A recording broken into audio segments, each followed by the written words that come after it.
Being a fitness content creator, even a small one like myself, can be this real balancing act between giving good, solid, actionable advice and being this philosophical, wise preacher focused on discipline, on motivation, on rejecting the temptations that Lucifer is sending from the depths of hell. You've probably heard that saying in the past that building a solid physique is 70% or 80% diet, nutrition, 20%, 30% what you actually do in the gym. Well, I'd like to adjust that because I actually think it is 20% what you do in the gym, 30% diet, 50% of it is mindset, motivation, focus, the ability to stay on track. But today's video is about none of that mumbo jumbo, none of that motivational stuff. In this video, I'm sticking to the practical stuff, the actionable advice, changes that you can make that are gonna help you to build the physique that you dream of. So stick around, my friends, because here are 7 ways that you can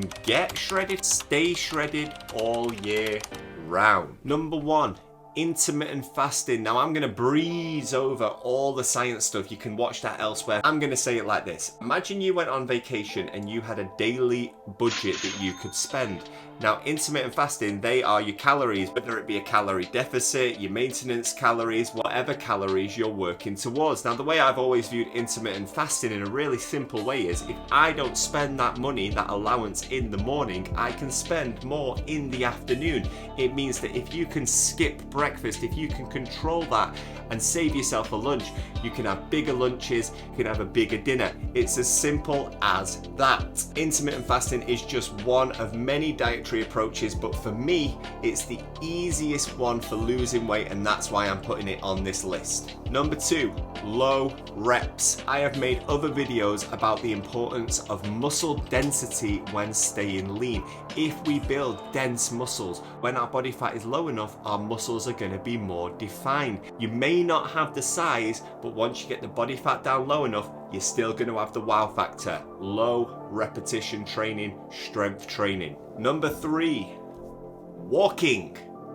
Walking, and I'm not just talking about walking on a treadmill in the gym. I am talking about incorporating more walking into your daily life.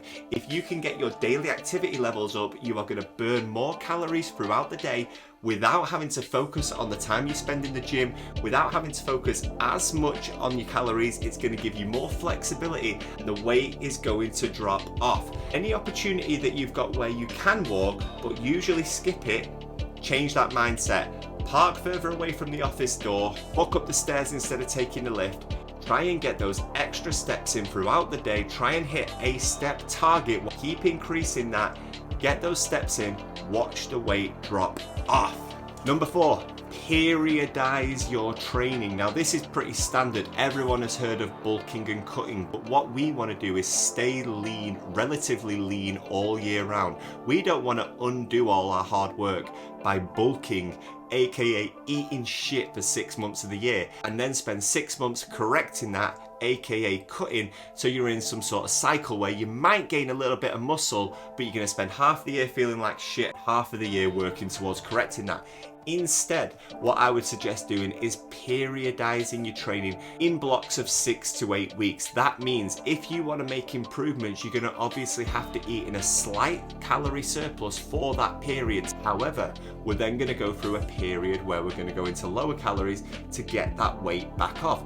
You'll see the gains in terms of size, but because then we don't have to spend 6 months burning fat off, you'll also get the benefit of that once we cut the calories back down. Just like anybody else, in the winter months when it's a bit colder, you're not going to be getting your shirt off as much. That's when I like to do the majority of my growing. And then in summer, whether you've got a trip coming up, whether you've got a photo shoot, a competition, that's when you're going to shed most of that weight. Number 5, use the placebo effect to your benefit. I'm going to give you one example. Empty stomach morning cardio. You'll see people out there saying it makes absolutely no difference, and scientifically that may be true.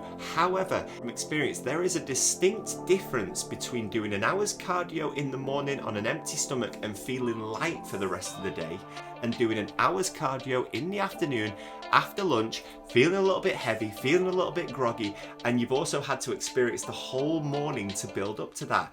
If you are in a situation where you want to burn fat, where you want to lean down, if you get those steps in, that cardio in early in the day, it is going to give you that mindset, that focus to keep going throughout the rest of the day and to not undo all of that hard work. Number 6, manipulate your carbohydrates. Carbohydrates are not the enemy, they are your friend. However, I'm going to tell you the honest truth.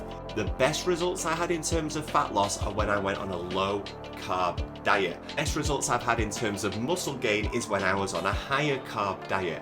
Just like I said, periodize your training, reflect that in your nutrition, and focus on carbohydrates when doing so. If you want to cut the carbs down. For me, I found the most success when I have my carbohydrates early in the day, at the latest lunchtime, and when I don't eat carbohydrates later in the day, I find it easier to stay focused, to stay on track. And I also find that when I wake up for my morning workouts, I feel more energy than when I've consumed a load of carbs the night before. And finally, keep referring back to your goal constantly. If your overarching goal is to get lean and shredded, every decision you make, whether it be working on a weak point, whether it be wanting to gain general size, you need an overarching goal in mind that is going to keep you on track. If you want to be lean, if you want to be shredded, if you want to be aesthetic, you cannot afford to go out binging all the time. You cannot afford to be a party animal. You could not afford to be going on different Tinder dates every single weekend where you're sipping on cocktails with beautiful, sexy ladies. We've got to stay focused, stay disciplined, keep your eye on the prize, and you're going to get there eventually. Number 7 there, it's kind of going off in that preacher territory, so I'm going to end this video there, guys. Appreciate you watching. If you found any value, drop a like, subscribe to the channel, and until next time, bye bye.